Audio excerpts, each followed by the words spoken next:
어떤 나라의 과거가 다른 나라의 미래가 될 수 있다는 말 들어보셨나요?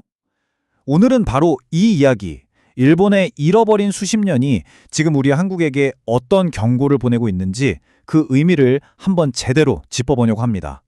일본에서는요, 어떤 특정 세대를 딱 꼬집어서 이렇게 부른다고 해요. 치고 빠지는데 성공한 세대. 이게 대체 무슨 소리일까요? 바로 이 한 문장이요. 오늘 우리가 할 이야기 전체를 꿰뚫는 아주 중요한 열쇠가 될 겁니다. 이 치고 빠진 세대라는 말은요, 현재 일본 사회가 겪고 있는 깊은 세대 갈등의 본질을 아주 날카롭게 보여주는 말이에요. 말 그대로 지금 일본 안에는 완전히 다른 세상을 살아가는 두 개의 일본이 있다. 이렇게 봐도 과언이 아닐 정도입니다. 그 갈등을 상징하는 단어가 바로 이 니게키루라는 건데요. 직역하면 도망쳐서 위기를 벗어난다. 우리말로 쉽게 풀면 치고 빠진다. 딱 이 느낌이죠. 그러니까 일본 경제가 제일 잘 나가던 그 황금기에 온갖 혜택은 다 누리고 이제는 탄탄한 자산을 기반으로 편안한 노후를 보내는 바로 그 부유한 고령층을 가리키는 말입니다. 근데 이게 왜 문제냐면요. 그들이 싹 빠져나간 자리에 남겨진 젊은 세대한테는 기회의 문이 너무나도 좁아져 버렸다는 그런 씁쓸한 뒷맛이 담겨 있는 거죠. 이걸 한번 보세요. 일본 전체 민간 금융자산의 무려 70%를 60대 이상이 가지고 있습니다. 자, 이게 어느 정도냐면요. 나머지 모든 세대, 그러니까 50대 이하가 전부 합쳐서 겨우 30%를 나눠 갖고 있다는 얘기예요. 부가 얼마나 한쪽으로 쏠려 있는지 정말 극명하게 보여주죠. 자, 그럼 젊은 세대의 주머니 사정은 어떨까요? 이건 정말 충격적입니다. 일본 20대 중에서 40%, 그러니까 10명 중에 4명은 저축액이 0원이에요. 진짜 말 그대로 모아둔 돈이 한 푼도 없다는 겁니다. 바로 앞에서 봤던 그 막대한 노년층의 부와 비교하면 이건 뭐 너무나도 다른 현실이죠. 그런데 여기서 더 큰 문제가 있습니다. 고령층이 이렇게 많은 돈을 갖고 있는데 이 돈이 경제를 활기차게 만드는 데 쓰이지 않는다는 거예요. 일본의 노년층은 자산 대부분을 그냥 안전하게 현금이나 예금으로만 묶어둬요. 그럼 이 돈이 어디로 가느냐? 은행을 거쳐서 국채를 사는 데 쓰이고 그게 결국 사회보장비가 돼서 다시 노년층에게 돌아가는 딱 그런 구조입니다. 돈이 자기들 안에서만 맴도는 거죠. 반면에 미국 같은 경우를 보면 노년층도 주식이나 채권 투자를 활발하게 하니까 그 돈이 기업으로 흘러들어가서 성장의 밑거름이 되거든요. 일본 경제는 마치 돈이 흐르지 않고 한 곳에 고여있는 연못 같은 상황이 된 겁니다. 자, 이런 상황이 30년 넘게 계속되니까 일본 사회에 아주 심각한 경이 생겨납니다. 바로 야루키의 상실이에요.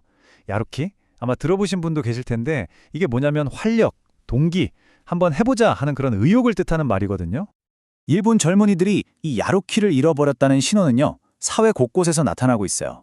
뭐 더 공부하겠다고 대학원에 가거나 박사 학위를 따려는 학생들도 확 줄었고요. 예전처럼 영어를 배워서 해외로 나가 성공하겠다. 이런 야망을 가진 젊은이도 찾아보기 힘들어졌습니다. 왜냐? 아무리 노력해봤자 현실이 나아질 것 같지가 않으니까요. 그러다 보니 아예 저축이나 투자 같은 건 생각도 안 하게 되는 거죠. 많은 전문가들이 바로 이 의욕 상실이야말로 일본이 마주한 가장 무서운 위기라고 지적합니다. 자, 그럼 이제 시선을 우리 한국으로 돌려볼 시간입니다. 과연 우리도 일본이 걸어갔던 그 길을 똑같이 따라가고 있는 걸까요? 그 지구들을 하나씩 한번 짚어보겠습니다. 일본의 문제가 돈 많은 노인이었다면요, 한국의 상황은 완전히 정반대입니다. 이 그래프 좀 보세요. 한국의 노인 빈곤율 거의 40%에 가깝죠. 이건 OECD 평균의 거의 3배고요. 압도적인 1위입니다. 탄탄한 연금 제도를 갖춘 일본과 비교해도 2배나 높은 수치예요. 한마디로 한국은 제대로 된 공적 연금 제도가 뿌리 내리기도 전에 너무 빨리 늙어버린 겁니다. 그리고 바로 이 지점이 정말 중요합니다. 일본이 세계에서 인구 구조가 가장 늙은 나라라면 우리는 세계에서 가장 빠르게 늙어가는 나라라는 거, 이게 뭘 의미하겠어요?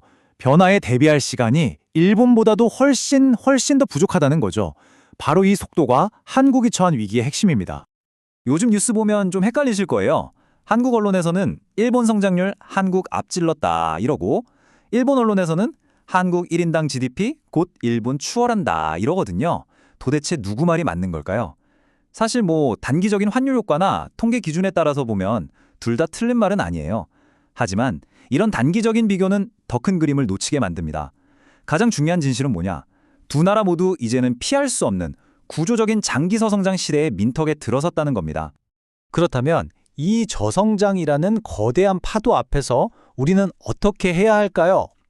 여기서 바로 우리가 일본의 경험에서 아주 중요한 교훈을 얻을 수 있습니다. 특히 인구가 줄어드는 최악의 조건 속에서도 일하는 사람을 늘리는 데 성공했던 그 비결 말이죠. 이거 정말 놀랍지 않나요? 일할 사람 자체가 계속 줄어드는 나라에서 일본은 지난 10년 동안 노동 인구를 무려 500만 명이나 늘렸습니다. 아니 상식적으로 말이 안 되잖아요. 대체 어떻게 이런 마법 같은 일이 가능했을까요?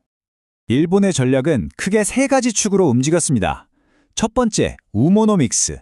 말 그대로 여성 인력을 적극 활용한 거죠.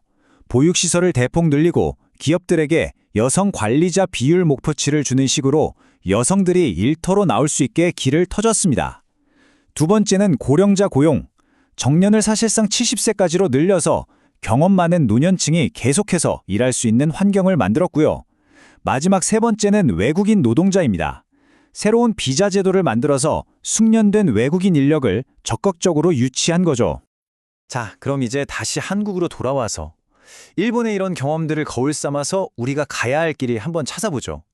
일본처럼 수십 년짜리 침체의 늪에 빠지지 않으려면 우리는 대체 뭘 해야 할까요? 여기서 우리가 목표를 아주 분명히 해야 합니다. 인구 구조가 바뀌면서 저성장 시대가 오는 것 자체를 막을 수는 없어요. 이건 그냥 받아들여야 하는 현실입니다. 우리가 진짜 막아야 하는 건 일본처럼 수십 년 동안 활력을 몽땅 잃어버리고 그냥 주저앉아버리는 바로 그 장기 침체입니다. 그렇다면 이 장기 침체를 피하기 위한 핵심 열쇠는 뭘까요? 경제학적으로 보면 답은 딱 두 가지로 좁혀집니다. 한 사람이 더 많은 가치를 만들어내는 생산성 향상, 그리고 일하는 사람의 수를 늘리는 노동 투입 증가. 일본이 바로 이 두 가지, 특히 생산성 향상에서 발목이 잡히면서 그 긴 침체의 터널에 갇히게 된 겁니다.